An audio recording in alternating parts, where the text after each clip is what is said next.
Islam sangat memuliakan harkat derajat kaum wanita.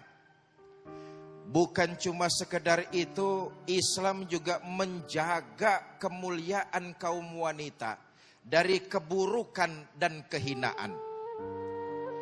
Lihatlah sejarah. Sebelum baginda Nabi lahir, sebelum Islam disebarluaskan, kondisi wanita ketika itu sangat buruk. Sejarah kita baca tuh, anak perempuan yang lahir ketika itu dikubur hidup-hidup. Kenapa? Pertama alasannya tukang ngabisin beras. Yang kedua, anak perempuan gak bisa diajak perang. Punya anak perempuan zaman itu dianggap aib. Maka dikubur hidup-hidup. Inilah yang disebut zaman jahiliyah. Islam hadir menjaga wanita. Jangan sampai diperlakukan buruk dan diperlakukan dengan hina. Lihat lagi sejarah. Sebelum Islam disebarluaskan, wanita tuh diperlakukan hina dina. Bu, 15 abad yang lalu dunia cuma ada 3 peradaban besar. Tiga-tiganya memperlakukan hina kepada kaum wanita. Romawi, Yunani, Asia Tenggara. Di Romawi, seorang bapak kepala keluarga boleh memperjualbelikan anak gadisnya. Di Yunani, seorang suami menjadikan istri komoditas barang dagangan di pasar. Na'udzubillah min. Di Asia Tenggara, konon katanya ada seorang raja bikin istana dengan 1000 kamar. Kenapa? Istri raja sampai 1000. Bini raja 1000. 1000. Saya nggak bisa pikirin. Itu raja kalau istrinya sampai 1000. Rajanya kapan sempat pakai kolor itu? Pikirin, jangan bayangin loh. Inilah Islam menjaga, memuliakan, mengangkat harkat martabat kaum wanita. Bahkan seorang sahabat datang kepada baginda Nabi bertanya, "Ya Rasulullah, siapa orang di atas bumi ini yang paling saya taati?" "Ibumu." "Siapa lagi ya Rasul?" "Ibumu." "Lalu siapa lagi ya Rasul?" "Ibumu." "Setelah itu siapa lagi ya Rasul?" "Bapakmu." Lihat, ibu disebut sama baginda Nabi harus dihormati sampai 3 kali. Sementara bapak cuma sekali. Ibu disebut 3 kali, bapak disebut cuma sekali. Ibunya 3. Ini bagaimana urusannya ini?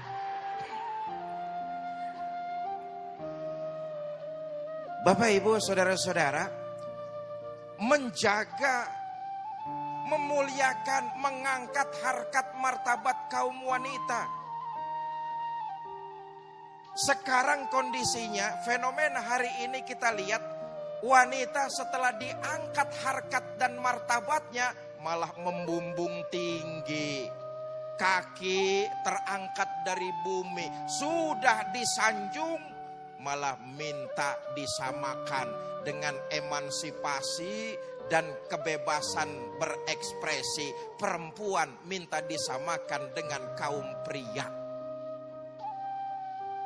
Iyalah, kalau orang laki nuntut ilmu, perempuan sama-sama nuntut ilmu. Kita bareng-bareng gak apa-apa.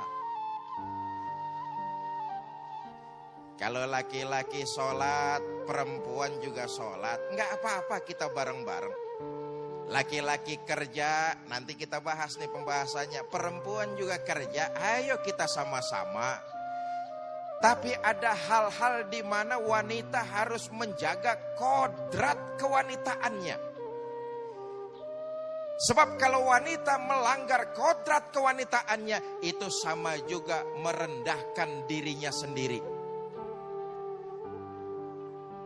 Laki-laki main bola, perempuan ngikut main bola. Kalau perempuan main bola, saya yakin penontonnya kagak nonton bola itu. Kagak tahu dan nonton apaan. Ayo kita sama-sama, tapi jangan melampaui kodrat kewanitaannya. Bagaimana soal bekerjanya kaum wanita? Bu, Sayyidatuna Khadijah radhiyallahu anha.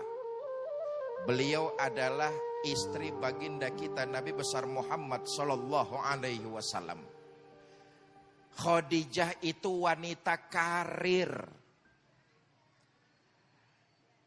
Beliau pengusaha. Khadijah itu pedagang, pebisnis, bisnisnya maju. Ketika menjadi istri baginda Nabi, Khadijah tetap melakukan pekerjaannya, bisnis. Begini, dalam kitab Mausu'atul Fiqhiyah, Sayyid Qutb mengatakan wanita bekerja, para ulama membagi menjadi 3 kategori. Pertama, ada ulama yang membolehkan wanita bekerja tanpa syarat. Pokoknya mau kerja apaan aja boleh. Yang kedua, rombongan ulama yang melarang wanita bekerja apaan saja.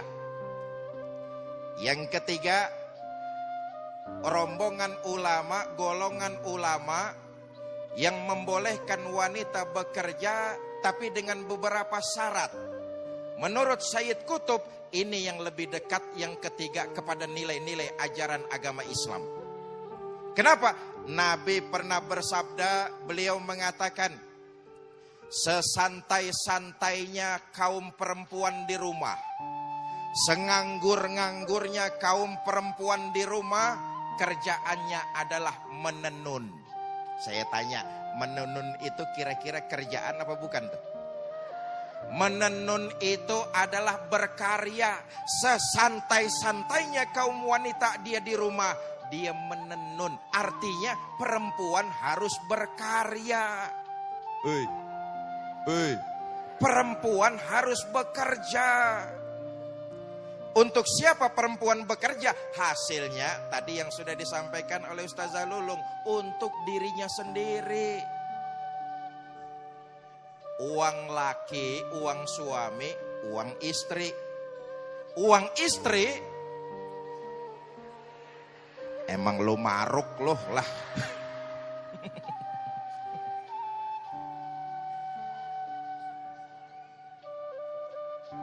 Bapak Ibu saudara-saudara kaum muslimin yang saya muliakan.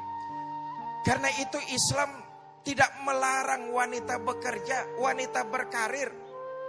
Tapi jangan melampaui dan melewati kodrat kewanitaannya.